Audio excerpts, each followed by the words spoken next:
nilang pag-allow, pahintulot, sa pagpahintulot na tayo po ay magsama-sama ngayong umaga na ito para po sa celebration na 80th birthday ng ating minamahal na Pangulong Duterte. Diba sa Chinese, no? Kay malas daw ang 9, so malas ang 79. So, abot na ang swerte. Kaya nalampasan na niya ang 79. Naana siya sa formidable 80. And pag pamutanong niyo siya, ang iyahan ito ba, birthday na niyo, lagi, ano siya, sabi ko ba siya 83, siya 83 na po, 84 na po, 85 na po. Anak ko sa iyang magdali, mangka. Siya kay ang 100,000 ba yan, no? So 100. So bakit ka nang madali? Sabi niya, kasi may 100,000 ang 100 years old sa Pilipinas. So maraming salamat sa inyo, marami sa ating mga kababayan. Nandito ay hindi taga Netherlands, marami ang nagbiyahe. Yung iba kahapon ay nakita ko na doon sa downtown, sa city center, galing ng London, galing ng Belgium, may dumating na galing ng Germany, Norway, and France. UK, Ma'am, ano yung flag na yan? Norway, Switzerland. Name ng flag ito, Denmark. Finland, Sweden, Finland, Finland, UK, ma'am, UK, Ireland. Ano yung flag ng dragon? Davao, Taal, Kuwait? Wales. Kasabaan ka sa Kuwait,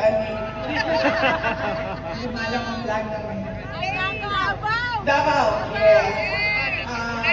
So yes, maraming salamat sa inyong lahat. At maraming salamat sa mga kababayan natin doon sa Pilipinas. Iba't ibang lugar sa Pilipinas na nagse-celebrate ng 80th birthday ni Pangulong Rodrigo Duterte. Ngayon lang ako nakakita ng tao na ng-birthday na buong mundo ay meron siyang celebration sa kanyang birthday. And it shows the goodness of his heart and the love for the people.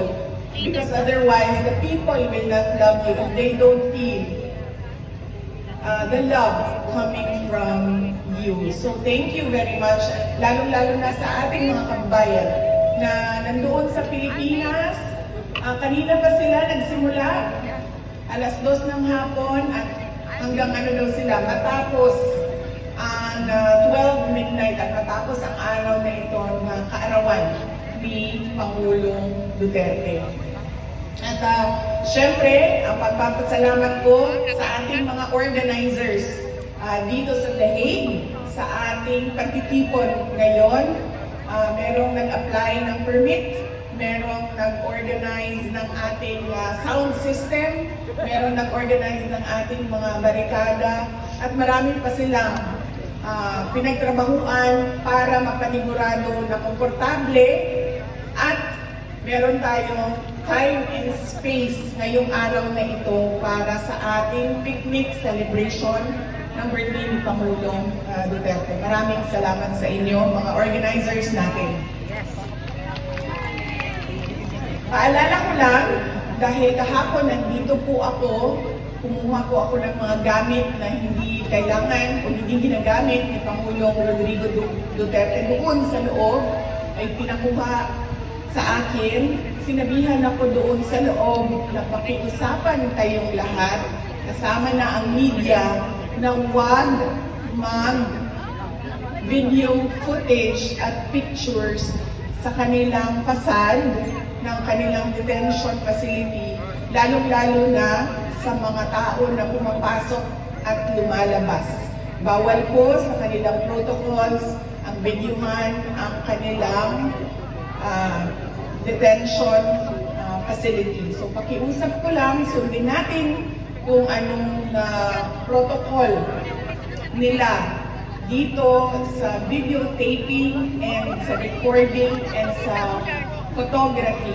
Dahil sa ngayon, nakikita ninyo na napaka-lenient at napaka-cooperative nila sa atin at nakikita nila na at tinutulungan nila tayo na maipakita sa mundo kung ano yung nararamdaman natin. Kaya yung mga maliliit na bagay na hindi nila na huwag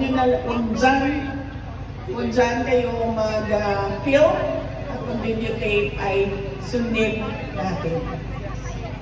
Ang susunod po ay mensahe galing kay Pangulong Rodrigo Duterte.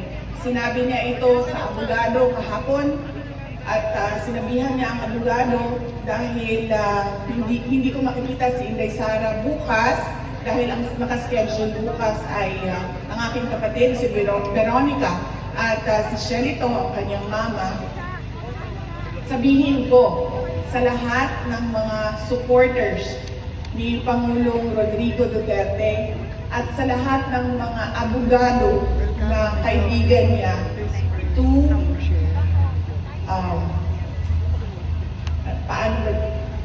sinabi niya na huwag tayong makialam sa kanyang kaso sa International Criminal Court.